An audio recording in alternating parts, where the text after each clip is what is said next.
স্বাগত। আজকের বাংলাদেশে আপনাদের সঙ্গে আছে আমি খালেদ মুহিউদ্দিন। দশম জাতীয় সংসদের নির্বাচনে বিজয়ীদের 284 জন শপথ নিলেন আজ, অথচ নবম থেকে দশম সংসদে যাওয়ার প্রক্রিয়া নিয়ে পরিষ্কার ধারণা মিলছে না।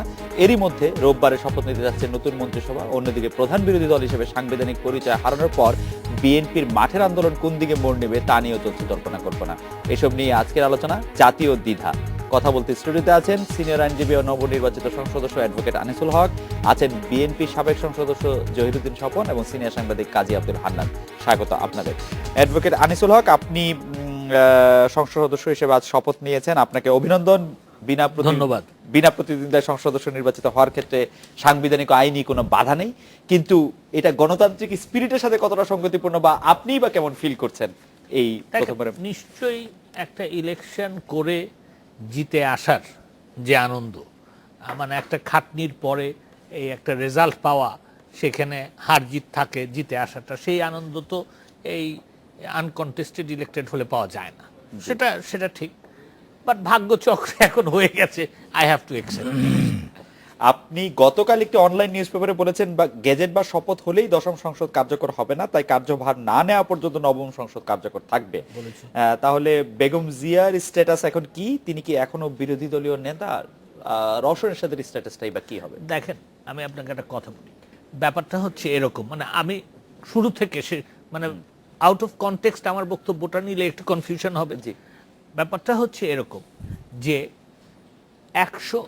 আর্টিকেল 123 ক এবং খ যদি আলাদাভাবে পড়া হয় তাহলে কিন্তু কনফিউশন বাড়বে। আমার মনে হয় যে অনুচ্ছেদ 123(3) ক খ, অনুচ্ছেদ 72 এবং অনুচ্ছেদ 148(3) এগুলি সমন্বয়ে যদি পড়া হয় তাহলে পরে আমি যে কথাটা বলেছি সেটা হচ্ছে, দেখেন, জানুয়ারি মাসের 5 তারিখে ইলেকশন হয়েছে। জানুয়ারি মাসের 5 তারিখে ইলেকশন হলে আপনার অনুচ্ছেদ 72(2)তে বলা আছে যে জেনারেল ইলেকশন হওয়ার কি বলে আপনার ফলাফল ঘোষণা হওয়ার 30 দিনের মধ্যে জাতীয় সংসদের নতুন জাতীয় সংসদের একটা অধিবেশন ডাকতে হবে। আচ্ছা, এর সাথে সাথে একটু মনে রাখতে হবে যে এটা কনভেনশন প্র্যাকটিস। তার কারণ হচ্ছে আমি সংবিধানে খুঁজেছি, আমি পাইনি, কিন্তু এটা একটা কনভেনশন এবং প্র্যাকটিসে দাঁড়িয়েছে এবং এটার টেস্ট অফ রিজনেবলনেস এটা পাশ করেছে। সেটা হচ্ছে যে যখনই মহামান্য রাষ্ট্রপতি আপনার জাতীয় সংসদের অধিবেশন ডাকেন, তিনি 15 দিন আগে একটা notice then, 15 days until and unless it is special emergency circumstances, 15 দিন আগে নোটিশ দেন। তাহলে সেই হিসাবে যদি আমরা ধরেও নেই যে জানুয়ারি মাসের 6 তারিখে 2014 সালের সম্পূর্ণ ফলাফল ঘোষণা করা হয়েছে, তাহলে কিন্তু এটা সাংবিধানিক একটা বাধ্যবাধকতার মধ্যে পড়ে যে ফেব্রুয়ারি মাসের 6 তারিখের মধ্যে আপনার এই ইলেকশন জাতীয় সংসদের একটা অধিবেশন বসতে হবে। সেইটা বসতে যদি হয় তাহলে পরে কিন্তু এখানে তো ফলাফল ঘোষিত হওয়া মানে তো গেজেট প্রকাশ হওয়া। নির্বাচন কমিশন চাইলে তো 23 তারিখও গেজেট প্রকাশ করতে পারে। এই যে কথাটা না, আরেকটা কথা আছে, সেকশন আর্টিকেল 148-এ যদি দেখেন যে গেজেট প্রকাশ করার পর 3 দিনের মধ্যে শপথ নিতে হবে। আপনি বলছেন যে গেজেটটা আরো দেরি করে প্রকাশ করা যেত। গেজেট প্রকাশের যদিও সময়সীমা বেঁধে দেওয়া হয় নাই, কিন্তু একটা নির্বাচনের ফলাফল কিন্তু মানে আমাদের যে গণতন্ত্রের নির্বাচনের ধারার যে ইতিহাস স্টার্টিং ফ্রম 1972, সেখানে কিন্তু কোথাও আপনার এই এতদিন পরে আপনার গেজেট হয় নাই, রাইট? তো সেই ক্ষেত্রে এটাও কিন্তু একটা কনভেনশন এবং প্র্যাকটিসে দাঁড়িয়েছে যে যত শীঘ্র নির্বাচনী ফলাফল ঘোষণা করা। এর সাথে কিন্তু আবার রিপ্রেজেন্টেশন অফ পিপলস অর্ডারের একটা কানেকশন আছে।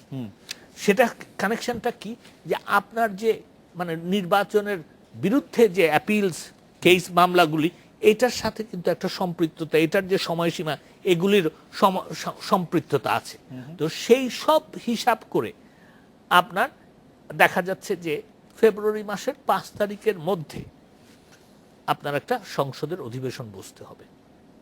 আপনার এই সংবিধানে কিন্তু কোথাও বলা নাই যে আমরা সব মানে সংসদ সদস্যরা এর মানে কার্যকারিতার কার্যভার গ্রহণ করা, সেটা আমি পরে আসতেছি। আর যেটা আমি বলতে চাচ্ছি যে শপথ কখন গ্রহণ করবে এই সম্বন্ধে কিন্তু কোনো পরিষ্কার ইয়ে নাই। একটা আছে যে গেজেট প্রকাশ হওয়ার 3 দিন পরে, 3 দিন পরে, জি গেজেট সেটাই ধরে রাখা হোক। এখন এটা সত্য যে অনুচ্ছেদ 123(3)-এর কতে কিন্তু এই নির্বাচনটা হয়েছে, আমরা কিন্তু খতে যাই নাই। রাইট।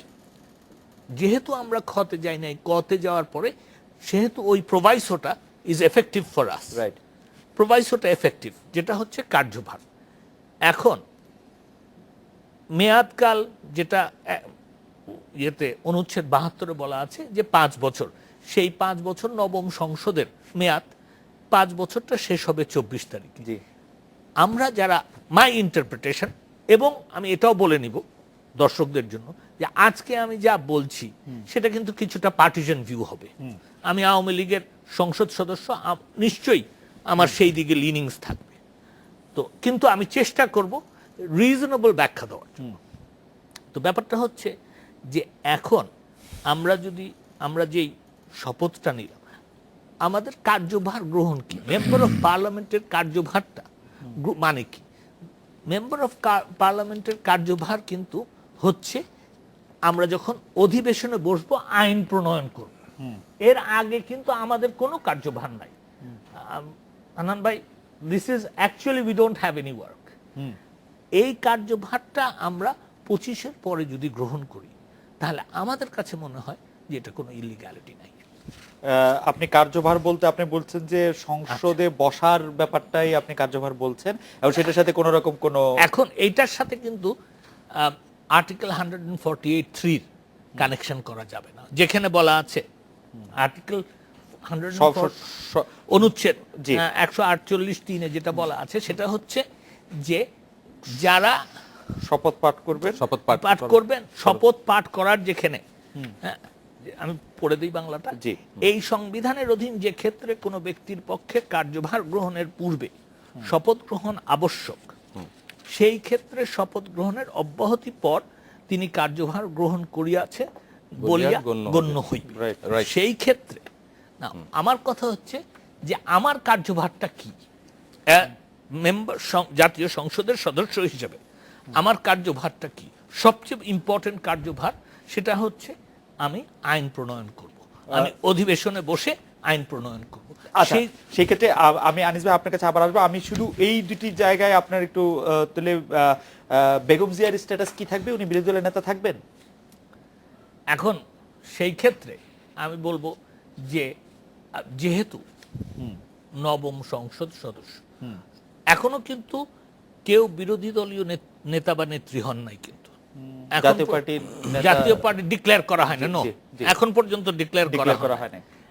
আমার মনে হয়, it is my interpretation, not the party line, সেটা হচ্ছে যে 24-এ পর্যন্ত, 24শে জানুয়ারি পর্যন্ত ওনার থাকার মধ্যে আমার মনে হয় না কোনো, মানে 24শে জানুয়ারি পর্যন্ত বেগম জিয়া বিরোধী দলের নেত্রী থাকতে পারে, থাকতে পারছেন। জনাব জহিরুদ্দিন স্বপন, আপনি কি একটু বলবেন যে আমরা আজকে যেটি দেখতে পেলাম যে মির্জা ফখরুল ইসলাম আলমগীরের একটি বিবৃতি, আপনি নিশ্চয়ই অবগত আছেন এই সম্পর্কে, সেই ক্ষেত্রে সেটি বলা হচ্ছে যে এই শপথ সংবিধানের সুস্পষ্ট লঙ্ঘন হয়েছে। আমাদের কৌতূহল দুটি বিষয়, একটি হচ্ছে যে বর্তমান সংবিধানে আস্থা নেই বলেই বিএনপি নির্বাচনটি বর্জন করেছিল, এবং নির্বাচন বর্জন করে আন্দোলন সংগ্রামে আপনারা ছিলেন। দশম সংসদের সদস্যদের শপথের বিরোধিতা করে বর্তমান সংবিধানের পক্ষ কেন নিচ্ছে বিএনপি, যদি লঙ্ঘন হয়েও থাকে?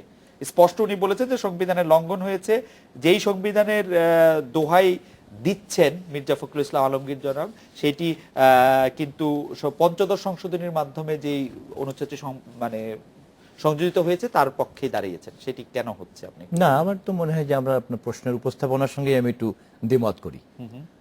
সংবিধানের সঙ্গে বিএনপির বিরোধ, আমার মনে হয় যে বিষয়টি এরকম কখনোই না। সংবিধানের বিভিন্ন ধারা এবং সংবিধানের বিভিন্ন ধারা, আপনাদের স্থায়ী কমিটির পক্ষেও কেউ কেউ বর্তমান সংবিধান ছুঁড়ে ফেলার মতো কথাও বলেছেন। সংবিধান, হ্যাঁ, আমি একটু একটা কথা বলি, জাস্ট এন ইন্টারপ্রিটেশন। সেদিন আমি তারেক জিয়া সাহেবের ভিডিওটা পড়ছিলাম, তিনি কিন্তু পরিষ্কারভাবে বলেছেন যে 1972-এর যে সংবিধান সেটা মানে আকাঙ্ক্ষার প্রতিফলন বিরোধী কিন্তু সেটা তো- বিরোধী জি। কথাটা গণ আকাঙ্ক্ষা বিরোধী। না, সেটা তো 72 সংবিধান সম্পর্কে উনি বলেছেন, কিন্তু এই সংবিধান সম্পর্কে পার্টিকুলারলি বিএনপির অবস্থান ছিল যে এই সংবিধানটার সাথে তারা কোনোভাবে একমত নন। এখন এই সংবিধানটার দোহাই দিয়ে কেন বলা হচ্ছে সংবিধান লঙ্ঘন করা এই হয়েছে? সংবিধান আপনি বোধহয় সম্ভবত এই সংশোধনী পঞ্চদশ সংশোধনীর কথা বোধহয় বলতে জি, চাচ্ছেন, জি। সম্ভবত জি। পঞ্চদশ পঞ্চদশ সংশোধনীর পরে যে সংবিধানটি দাঁড়িয়েছে সেই সংবিধানটির ব্যাপারে আপত্তি হ্যাঁ, ছিল। পঞ্চদশ সংশোধনী সন্নিবেশিত হওয়ার পরে সংবিধানের বর্তমান যে চেহারা, সেই সংবিধান সম্পর্কে আমাদের বিতর্ক আছে, এবং একটি গণতান্ত্রিক দেশের সংবিধান সম্পর্কে সবসময় যে ঐক্যমত থাকতে পারবেই এমন কিন্তু কোনো কথা নেই। স্বপন ভাই, আমি ছোট্ট করে আরেকটু বলি যে যেখানে বলা হয়েছে সাধারণ নির্বাচনে নির্বাচিত ব্যক্তিগণ উক্ত দফায় উল্লেখিত মেয়াদ সমাপ্ত না হওয়া পর্যন্ত সংসদ সদস্যরূপে কার্যভার গ্রহণ করিবেন না, যেটি ইন্ডিকেট করা হয়েছে সেটি কিন্তু পঞ্চদশ সংশোধনীর মাধ্যমে সংযোজিত। রাইট, আমি আপনার সঙ্গে একমত। জি, জি। আমি সেজন্যই বলছি, সেই কারণেই আমি আমার শ্রদ্ধাভাজন বড় ভাইকে অভিনন্দন জানাই। উনি আজকে একজন সংসদ সদস্য হিসাবে উনি প্রথম আমাদের সঙ্গে বসছেন, উনি জাতির উদ্দেশ্যে কথা বলছেন, এবং তার সাথে বড় কথা, ওনাকে আমরা বাংলাদেশের একজন প্রথিতযশা আইনবিদ হিসেবে চিনি। আমি একজন রাজনীতির ছাত্র কর্মী, বাট উনি একজন আইন বিশেষজ্ঞ, সংবিধান বিশেষজ্ঞ বটে। আমি আইনজীবী, ফলে ওনার আমি সামনে বিশেষজ্ঞ কথা বলাটা না। আমাদের জন্য এই বিষয়ে অস্বস্তিকর। তবুও দীর্ঘদিন রাজনীতির সঙ্গে যুক্ত থাকার কারণে সংবিধান তো নাড়াচাড়া করতেই হয়। সেই কারণে উনি যে বলেছেন যে 123 অনুচ্ছেদের আগে উনি যে বলেছেন যে কনভেনশন অনুযায়ী যত দ্রুত সম্ভব গেজেট প্রকাশ করতে হয়, আপনি সেই কথাটাকে আপনি কিন্তু নাকচ করলেন।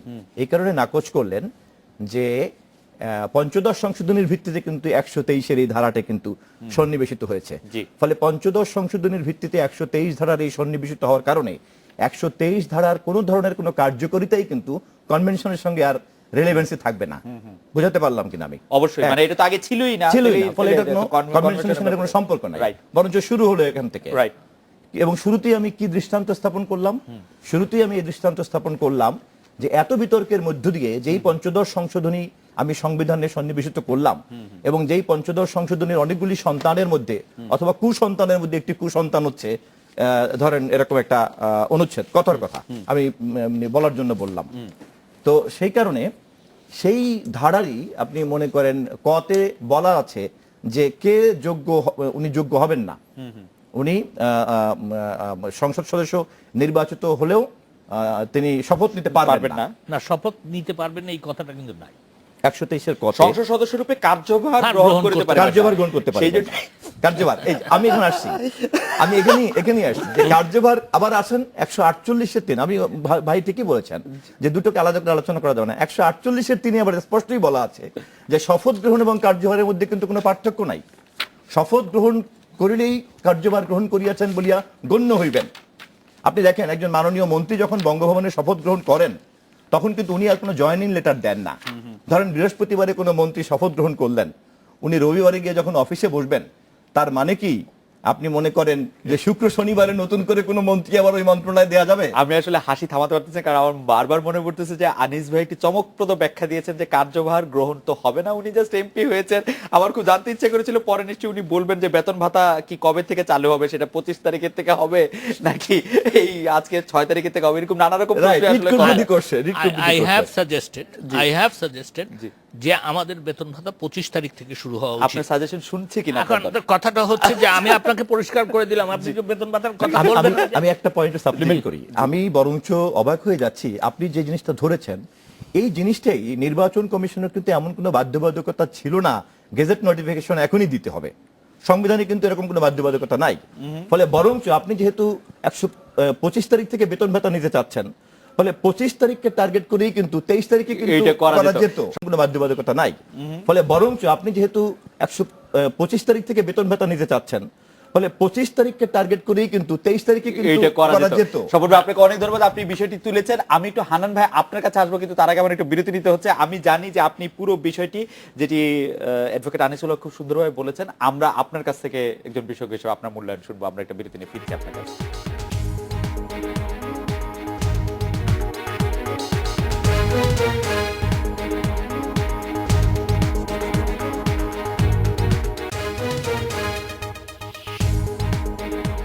আজকের বাংলাদেশ। ফিরলাম আজকের বাংলাদেশে।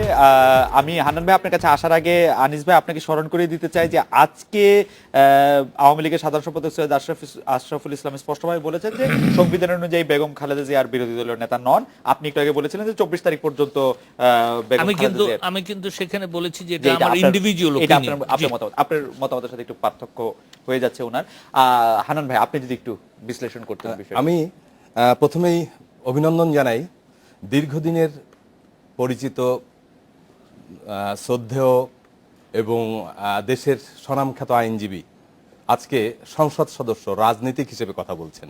এই জন্য আমাকে ওনাকে আরো একবার অভিনন্দন জানাই, কারণ রাজনীতিক আর আইনজীবী দুইয়ের ভিতরে যে তফাৎটি এর ভিতরে আমরা তার আলোচনার ভিতরেই কিন্তু পেয়ে গেছি এই জন্যে যে উনি সংবিধানের 72, 123 এবং 148 অনুচ্ছেদ দিয়ে পুরো বিষয়টিকে জায়েজ করার একটা চেষ্টা উনি করেছেন।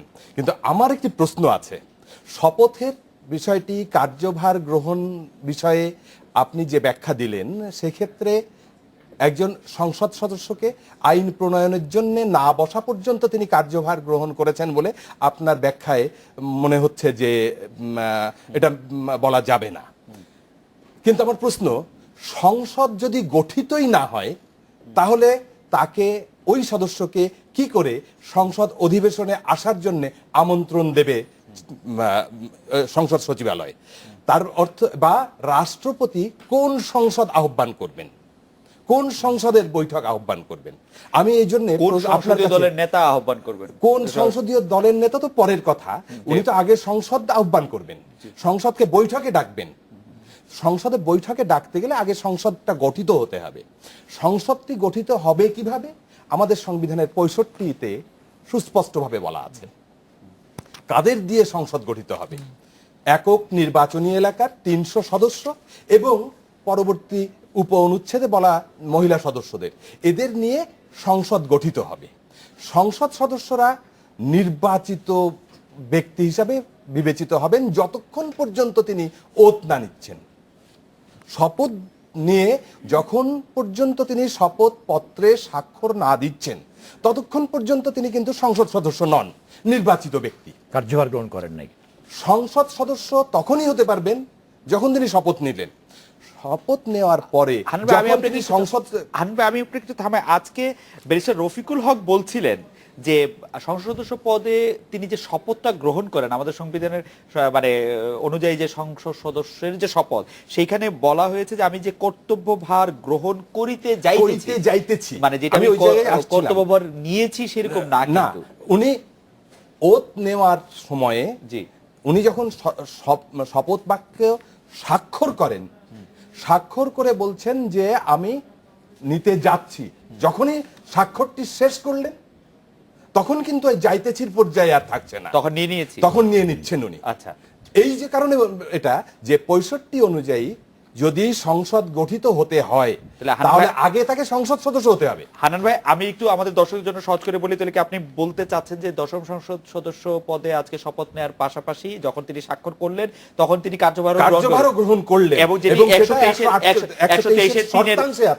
যেটা শর্তাংশে, যেটা হচ্ছে যে সংসদ সদস্য রূপে কার্যভার গ্রহণ করিবেন না তার লক্ষ্য, এবং এটাকে আরো এস্টাবলিশ করা যেতে পারে। জি, 65 পরে আমরা যদি 67-তে যাই, সংবিধানের 67 অনুচ্ছেদে কি বলা হচ্ছে? দ্বৈত সদস্য পদে বাধা রয়েছে, এবং সেই জায়গায় বলা হচ্ছে যে কোন সংসদ সদস্য যদি 2টি আসন থেকে নির্বাচিত হন, তিনি 30 দিনের ভিতরে, নির্বাচিত হওয়ার 30 দিনের ভিতরে একটি আসন ত্যাগ করবেন। ত্যাগ না করা পর্যন্ত তিনি শপথ নিতে পারবেন না, ওর শেষ উপ অনুচ্ছেদে আছে। অর্থাৎ একটি আসনে যদি 2 জন হয় সেই ক্ষেত্রে তো কিছু অসুবিধা নাই। 2 জনের প্রশ্ন তো হতেই পারে না, কারণ সংসদ গঠিত হবে একক নির্বাচনী এলাকা থেকে একজন মাত্র। ওই জায়গায় আমি শেষ করি যে তাহলে যদি দ্বৈত সদস্য পদে বাধার ক্ষেত্রে যেখানে স্পষ্ট করে আর ওই ব্যাখ্যাটি চলে আসছে যে যতক্ষণ পর্যন্ত তিনি শপথ না নেবেন ততক্ষণ শপথ নিতে পারবেন না ততক্ষণ পর্যন্ত যতক্ষণ তিনি একটি আসন ত্যাগ না করবেন। অর্থাৎ শপথ নেওয়া মাত্র তিনি কার্যভার গ্রহণ করছেন, ওটি এখানে আরো একদম স্পেসিফিক করা আছে। স্পেসিফিক করা হয়ে গেছে। অ্যাডভোকেট আনিসুল হক, এই নবম সংসদ থেকে দশম সংসদে পদার্পণ নিয়ে যে আলোচনা সমালোচনা হচ্ছে, এটা কি আসলে পঞ্চদশ সংশোধনীর একটি সীমাবদ্ধতা কিনা, সেই আলোকে যদি আপনি একটু বলেন, কাজী আব্দুল হান্নান যে প্রসঙ্গগুলি তুলছেন। দেখেন, ব্যাপারটা হচ্ছে যে এই পঞ্চদশ সংশোধনীর আগে যেইভাবে আপনার এই সংবিধানের আকারটা যেটা ছিল, ওটা কিন্তু ধরেন আমাদের দেশে যেরকম parliamentary system of government and presidential system of government ছিল, এই যে মিশ্রণটা ছিল, এর অনেক কিছুই কিন্তু আপনার এই সংবিধানের মধ্যে চলে এসেছিল। এবং এটাকে যখন আমরা আবার 1991-এ যখন পার্লামেন্টারি সিস্টেম অফ গভর্নমেন্টে ফিরে এসেছি, তখন কিন্তু এটাকে সিফটিং সেইভাবে করা হয় নাই। তো পঞ্চদশ সংশোধনী দিয়ে যেটা হয়েছে সেটা হচ্ছে যে সম্পূর্ণটাই এটাকে পার্লামেন্টারি সিস্টেম অফ গভর্নমেন্টের যেই আকারে একটা হওয়া উচিত সেই রূপ দেওয়া হয়েছে। তো সেই ক্ষেত্রে আমার মনে হয় যে এইখানে যেই কথাটা বলছেন, এখানে কিছু যে অস্পষ্টতা, ধরেন আমি আপনার একটা কথা বলি, আপনারা হয়তো মনে করবেন যে এটাও আমি পার্টি লাইনে, কিন্তু দেখেন, আমি যে কর্তব্যভার গ্রহণ করিতে যাইতেছি, that means I have not yet taken over, I have not yet assumed, I have not yet entered into the office. এইটার এই কথাটার কিন্তু মানেটা তাই, যাইতেছি, that means in the future, বা নিতে, এখানে নিচ্ছি এরকম কথা নাই কিন্তু এই যে শপথটার মধ্যে। আমি যে কর্তব্যভার গ্রহণ করিতে যাইতেছি, আমার দিস সাপোর্টস মাই আর্গুমেন্ট যে দেখেন, আমি কর্তব্যভার নিতে যাইতেছি মানে কি, মানে হচ্ছে আমি যখন পার্লামেন্টে বসে আমি যখন আইন প্রণয়ন করা শুরু করব। This is what is my interpretation. Okay, আর আমি একটু সংশোধন করি, আমি 67 বলছিলাম, ওটা 67 না, 71-এর অনুচ্ছেদে। ওকে, আমি একটু অন্য প্রসঙ্গে জনাব জহিরুদ্দিন স্বপন আপনার কাছে ফিরে আসি। যে দেখা যাচ্ছে যে বিএনপি বলেছিল যে নির্বাচনটা প্রতিহত করা হবে, বিএনপি বলেছিল যে এই নির্বাচনটা হবে না বা নির্বাচন অন্যরকম ভাবে হবে, আলটিমেটলি এটা হয়ে গেল। এই পর্যায়ে এসে কি আপনার মনে হয় যে বিএনপির কোনো সিদ্ধান্ত কোনো ক্ষেত্রে একটু ভুল হয়েছিল বা অন্যরকম হলেও পারতো? আমি শুধু আপনাকে এইটুকুই বলবো যে একটি রাজনৈতিক দল, বিশেষ করে একটি রাজনৈতিক প্রক্রিয়ার মধ্যে যখন থাকে, সমস্ত রাজনৈতিক দলই, সে প্রতিটি পরিস্থিতি যেমন চলমান, তেমনি সেই রাজনৈতিক দলের কর্মসূচিও কিন্তু একটি চলমান। ফলে সেই বিবেচনায় নির্বাচন হওয়ার আগের একটি প্রেক্ষাপট আর নির্বাচন, প্রহসনমূলক নির্বাচন অনুষ্ঠিত হওয়ার পরে এটি আরেকটি প্রেক্ষাপট। এবং ইতিমধ্যেই কিন্তু এই প্রেক্ষাপটের উপরে দাঁড়িয়ে বিএনপির চেয়ারপারসন আজকেও বলেছেন, যেমন ধরেন কালকে এবং পরশু দুদিন কিন্তু অবরোধ থাকছে না, এবং রোববার থেকে অবরোধ, লাগাতার অবরোধের জায়গা থেকে কিন্তু, অথচ নির্বাচন কিন্তু একটি প্রহসনের নির্বাচনের উপরে সরকার দাঁড়িয়েছে। এবং বিরোধী দল কিন্তু আগামী 2 দিন অবরোধ থেকে দেশবাসীকে মুক্তি দিল এবং রোববার থেকে আবার অবরোধ দিল। তার মানে আমি বুঝাতে, ধন্যবাদ। জি, তার মানে আমি বুঝাতে চাচ্ছি যে রাজনৈতিক সংগ্রাম আন্দোলনের ক্ষেত্রে লক্ষ্যটি হচ্ছে, যেমন এখন বিএনপি এবং তার মিত্র জোট সমূহের লক্ষ্যটাই হবে এই প্রহসনের নির্বাচন, যা জনগণ প্রত্যাখ্যান করার মধ্যে দিয়ে প্রমাণ করেছে, সেই জনমতকে আন্তর্জাতিক মতামতের সঙ্গে সম্পর্কিত করে এই জনমতকে সাথে নিয়ে নিয়মতান্ত্রিক ধারাবাহিকতাতেই আন্দোলনটাকে বজায় রাখার চেষ্টা করা। মানে আমার প্রশ্নটা ছিল যে বিএনপি কি মনে করে যে আন্দোলনটাকে যেরকম উত্তুঙ্গ পর্যায়ে নিয়ে লাগাতার অবরোধ ধর্মঘট করে এটা ঠিক ছিল কিনা? আপনাদের কি মনে হয় যে পুরোটা ঠিক ছিল, নির্বাচন বর্জন থেকে শুরু করে সবগুলি প্রক্রিয়া? সামগ্রিক আন্দোলনের ফসলের কারণেই তো ভোটের সংখ্যা মাত্র 10% হয়েছে। কেন হয়েছে? আপনাদের কি লাভ হয়েছে? আমাদের লাভ হয়েছে, আমরা জনগণের ক্ষমতাবিহীন যে একটি নির্বাচন করার জন্যই এই সরকার প্রথম থেকে লেগেছিল, এবং সেই জিনিসটা যে আমাদের ডাকের কারণে, বিরোধী দলের ডাকের কারণে, বেগম খালেদা জিয়ার ডাকের কারণে 153টা আসনে প্রার্থী তারা খুঁজে পায় নাই, এবং 147টি আসনে এ পর্যন্ত যে ভোটের সংখ্যা পাওয়া গিয়েছে, যদি নির্বাচন কমিশনের মতো একটি অবিশ্বস্ত প্রতিষ্ঠানের পরিসংখ্যানটাকে আমি ধারণ করি, তাহলেও কিন্তু পরিসংখ্যান হচ্ছে শতকরা 19 ভাগ ভোটার মাত্র এই নির্বাচনে তারা পেয়েছে। নির্বাচন কমিশনের ওটাই নির্বাচন কমিশন তো 40 ভাগের কথা বলেছে। 48% ভোটের 40 ভাগ, তার মানে কি দাঁড়ায়? না না টোটাল ভোটের 19%। না না, সেটা তো পরিসংখ্যানের অন্য একটা হিসাবে, ওইটাকে আবার 100 ভাগ ধরেও হিসাব করা যায়। না, আমি তো হিসাব করবো কি, যে মানে- আমি বাংলাদেশের ভোটার তালিকার কত অংশের ভোটার আপনার না, সই হয়েছে? সেটা ঠিক আছে। আমি সেই অর্থে বলছি। তো আপনি বলছেন যে আপনি বিএনপি যে পজিশন নিয়েছিল সেটা ঠিকই ছিল। বিএনপির আন্দোলন সংগ্রামের কর্মসূচি মধ্যে ফলাফল কারণেই কিন্তু আজকে নির্বাচন প্রহসনে পরিণত হয়েছে।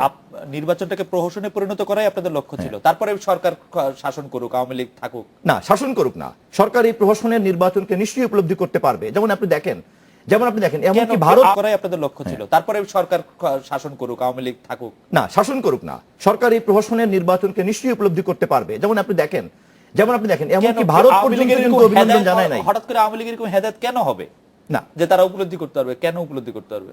আওয়ামী লীগের মতো একটি পুরনো রাজনৈতিক দল, নিশ্চয়ই আমরা এটা বিশ্বাস করব। আর যদি হেদায়েত না হয়, যদি না হয় হেদায়েত, তাহলে ইতিহাসের শিক্ষা তো তার জন্য অপেক্ষা করছেই।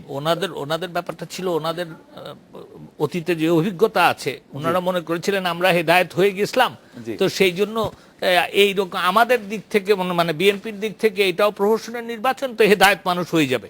কিন্তু ওনাদেরটা জনগণের এখানে আমি আনিসের কথার সঙ্গে কিন্তু সম্পূর্ণ একমত। যেখানে আমরা মনে করি যে 1996 যেমন আমরা 96 আমরা যেমন সমঝোতা করেছিলাম, নিশ্চয়ই এরাও করবে। স্বপন ভাই, আমরা একটা বিরতি নিচ্ছি, বিরতির পর আবার আপনার কাছে ফিরছি ছোট একটি প্রশ্ন নিয়ে। নিউ ইয়র্ক টাইমসকে বেগম জিয়া বলেছেন যে সময় এলে জামাত সঙ্গ ছাড়ার কথা ভাববেন। এই সময় বলতে আসলে কি বোঝানো হয়েছে? জামাত শিবির নিয়ে বিএনপি খানিকটা বিব্রত কিনা? আমরা একটা বিরতি নিচ্ছি, বিরতির পর ফিরছি আপনার কাছে।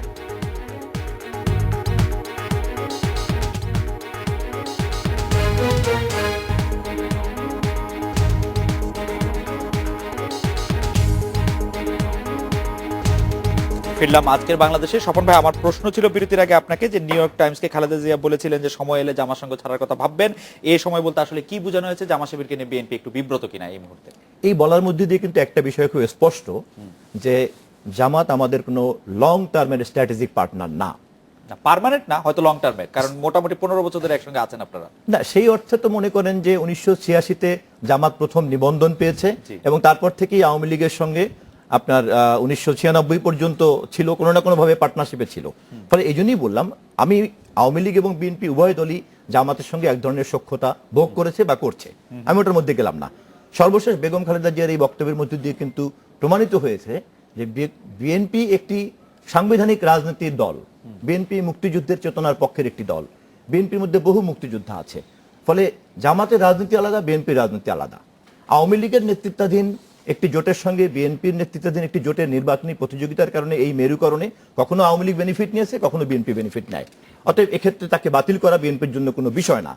বরঞ্চ আজকে বিরোধী দলের নেত্রীর এই বক্তব্য, বেগম খালেদা জিয়ার এই বক্তব্যের মধ্য দিয়ে যে দৃষ্টিভঙ্গি প্রকাশ পেল, আওয়ামী লীগ যদি যুদ্ধ অপরাধের চলমান বিচারের নেতৃত্বের বিষয়টি আদর্শগতভাবে মিন করে, তাহলে আওয়ামী লীগের কিন্তু সুযোগ আছে এই বিএনপির অবস্থানটিকে নীতিগতভাবে কাজে লাগিয়ে জাতীয় ঐক্যমত তৈরি করা এবং প্রত্যেকটি ইউনিয়নে যুদ্ধ অপরাধীদের তালিকা তৈরি করার জন্য উদ্যোগ নিতে পারে। প্রত্যেকটি ইউনিয়নে শহীদদের তালিকা তৈরি করার আমার মনে হয় যে অ্যাডভোকেট আনিসুল হক, আপনি একটু মনে রাখবেন, আমরা একটু আপনার কাছে আসবো। আমি একটু কাজী আব্দুল হান্নান আপনার কাছে শুনবো এই বিষয়ে।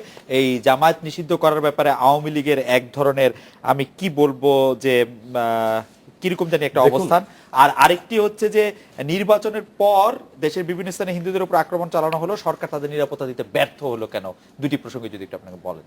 আমরা যদি অতীতের দিকে ফিরে তাকাই, তাহলে দেখতে পাবো যে কোনো নির্বাচনের পরে প্রশাসনিক যে দুর্বল অবস্থা থাকে, এটাকে বলা যায় যে একটা ইন্টেরিয়াম পিরিয়ড। এই ইন্টেরিয়াম পিরিয়ডে ব্যক্তি স্বার্থ চরিতার্থ করার জন্য বিভিন্ন সময়ে সরকারের এবং প্রশাসনের অন্যদিকে দৃষ্টি যখন থাকে, তখন অনেকেই অনেক ধরনের অপশক্তি সমাজে মাথাচাড়া দিয়ে ওঠে। যে কারণে আমরা প্রতিটি নির্বাচন পরবর্তী সময়েই এই ধরনের অবস্থা লক্ষ্য করেছি। যেমনটা লক্ষ্য করেছি 2001 সালে, যেমনটি লক্ষ্য করেছি এমনকি তত্ত্বাবধায়ক সরকারের সময়ও। আপনি যদি ইমার্জেন্সি আসার পূর্ব মুহূর্তের সময়টা চিন্তা করেন, ওই সময়ের পত্রিকার পাতাগুলো, আমি গত দুদিন আগেই আমি ওটা খুঁজছিলাম, সে সময়ও কিন্তু এই ধরনের ঘটনাগুলো ঘটতে দেখেছি আমরা। সরকার, আমি মনে করি যে এই ক্ষেত্রে সরকার যতটা না ব্যর্থ, তার চাইতে অনেক বেশি ব্যর্থ প্রশাসনিক দায়িত্বে যারা নিযুক্ত থাকেন, বিশেষ করে প্রশাসন যখন নির্বাচন কমিশনের নিয়ন্ত্রণে থাকে সেই সময়ে তারা স্থানীয় প্রশাসন নির্বাচনকে সর্বাধিক গুরুত্ব দিতে যেয়ে সব জায়গায় দেখা যায় যে অ্যাডমিনিস্ট্রেটিভ শৈথিল্য প্রদর্শন করেন, যে কথাটি যশোরের জেলা প্রশাসকের মুখ দিয়ে কিন্তু বেরিয়ে এসেছে।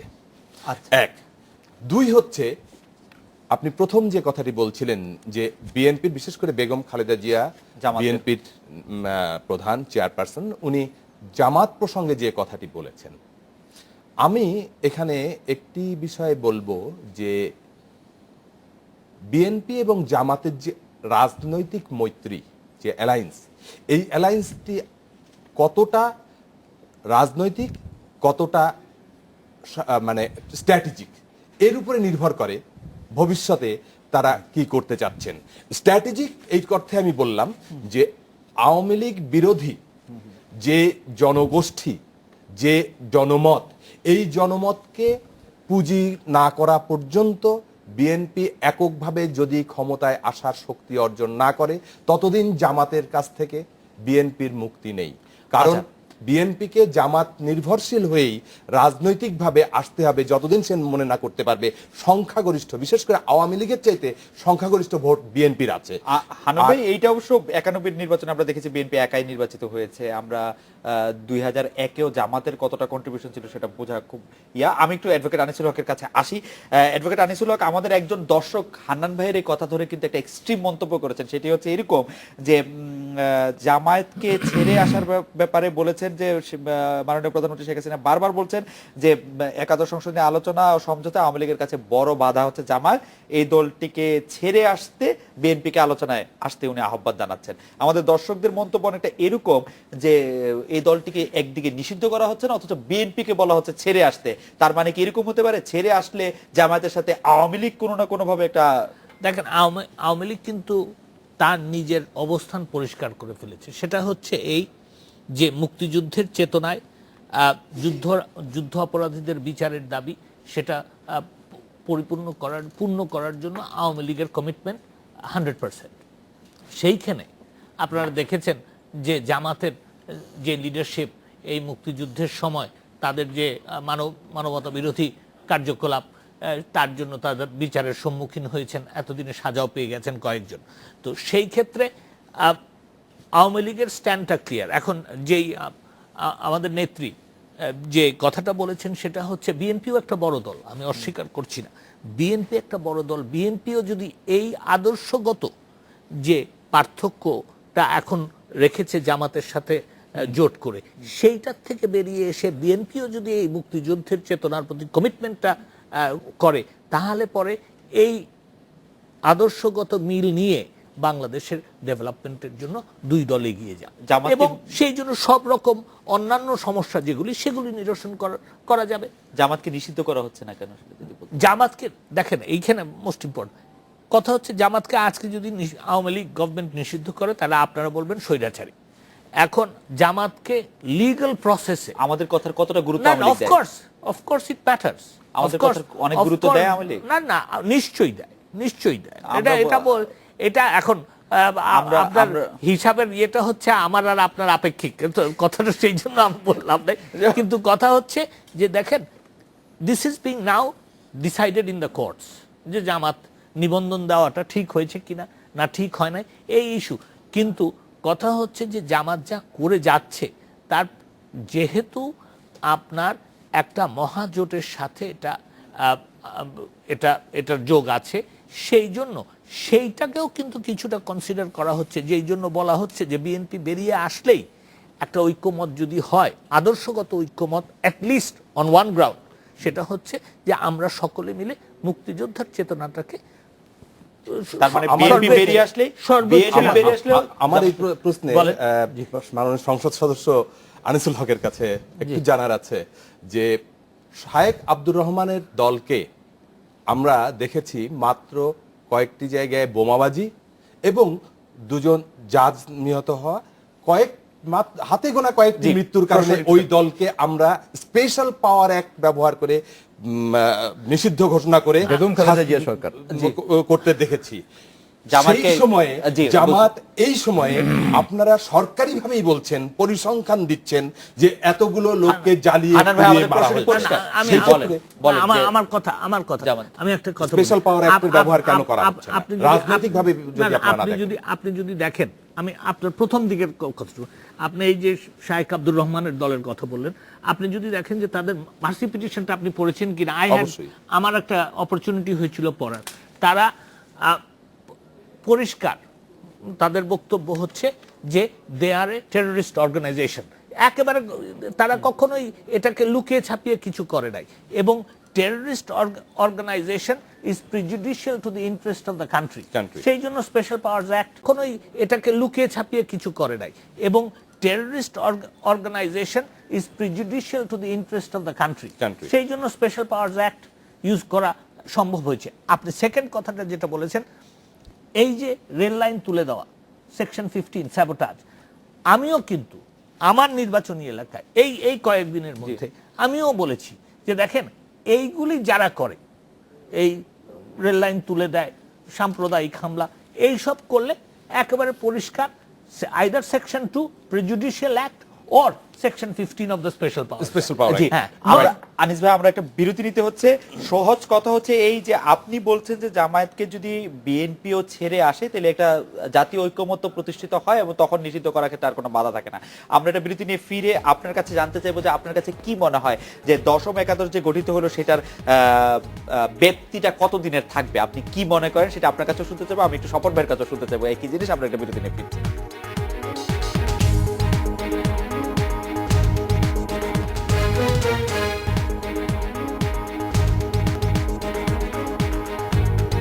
ফিরলাম আজকের বাংলাদেশে। আনিস ভাই, এই দশম সংসদ কতদিন থাকবে? দেখেন, ইতিমধ্যেই কিন্তু একটা কথা মাননীয় প্রধানমন্ত্রী বলেছেন যে let us have discussion about the 11th parliament. তার মানে হচ্ছে যে আমরা একটা মানে কনস্ট্রাকটিভ কম্প্রোমাইজ বা আন্ডারস্ট্যান্ডিং, যেটা আমি বলবো constructive understanding with BNP, provided BNP জামাতকে ছেড়ে আসে, সেইটুকুর মধ্যে আমরা আছি।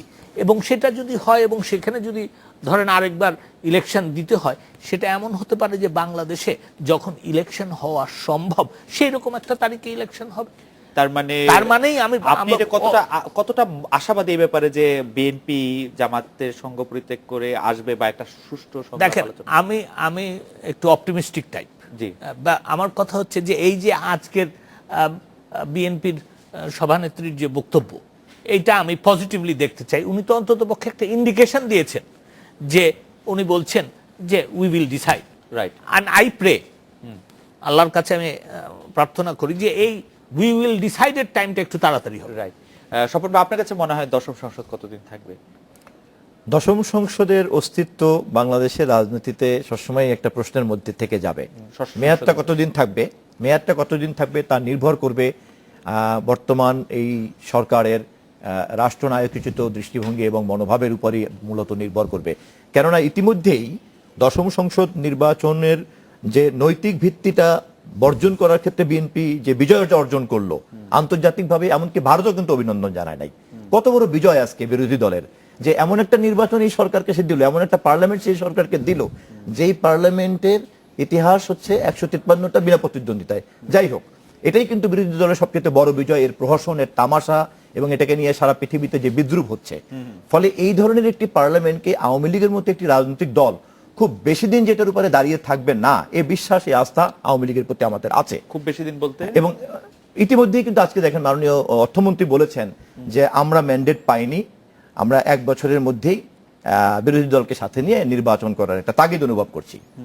প্রধানমন্ত্রীও ইতিমধ্যে আগ্রহ ব্যক্ত করেছেন। বিরোধী দলের নেত্রী এই ধরনের একটি প্রহসনের উপরে দাঁড়িয়ে থাকা সরকারের সঙ্গেও সংলাপ করতে চান এবং উনি সংলাপ করতে নীতিগতভাবে রাজি আছেন।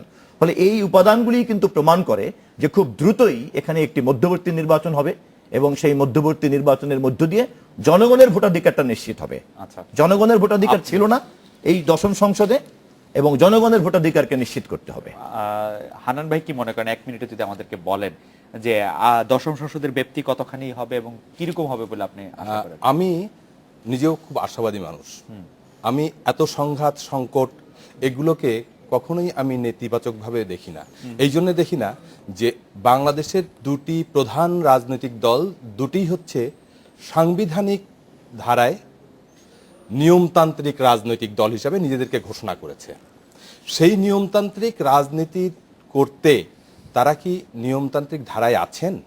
যতদিন পর্যন্ত এই দুটি দল উপলব্ধি না করবে যে তারা নিয়মতান্ত্রিক রাজনীতি করছে, ততদিন পর্যন্ত কোনো রাজনৈতিক সংলাপের মাধ্যমে এখানে আমরা লক্ষ্য করুন যে উভয় রাজনৈতিক দলই কিন্তু বিভিন্ন সময়ে শক্তি প্রয়োগ করে একজন আরেকজনকে ওভারকাম করা, উইন করার চেষ্টা করে। নিয়মতান্ত্রিক রাজনীতি কিন্তু সেটি বলে না, রাজনৈতিকভাবে উইন করার কথা বলে। আমাদের রাজনৈতিক দল আওয়ামী লীগ যখন বিরোধী দলে থাকে তখন আমরা লক্ষ্য করেছি তারা শক্তি প্রয়োগের মাধ্যমে প্রতিপক্ষকে নিজের দাবি পূরণ দাবি মানতে বাধ্য করার চেষ্টা করেন। আজকে বিএনপিকেও সেই একই পথ অনুসরণ করতে দেখছি। কিন্তু এখানে রাজনৈতিকভাবে এক দল আরেক দলকে উইন করার চেষ্টা করছে না। অতএব সংলাপের মাধ্যমে কোনো রাজনৈতিক সমাধান হবে এ ব্যাপারে আমি মোটেই আশাবাদী না, যদি তারা নিজেরা উপলব্ধি না করেন যে আমরা এই জায়গায় নিয়মতান্ত্রিক রাজনীতি থেকে বিচ্যুত হয়েছি, অতএব আমাকে নিয়মতান্ত্রিক রাজনীতির পথে যেতে হবে। আপনি নিয়মতান্ত্রিক রাজনীতির কথা বলছেন, আমরা আশা করব যে নিশ্চয়ই সাধারণ মানুষের রাজনীতির দিকটাই আমরা দেখতে পাবো বড় দুই দলের কাছে। আজকের অনুষ্ঠানে অংশ নেওয়ার জন্য আপনাদের তিনজনকে অনেক ধন্যবাদ। এই ছিল আজকের বাংলাদেশে, দেখা হবে আগামী রোববার এই সময়। শুভরাত্রি।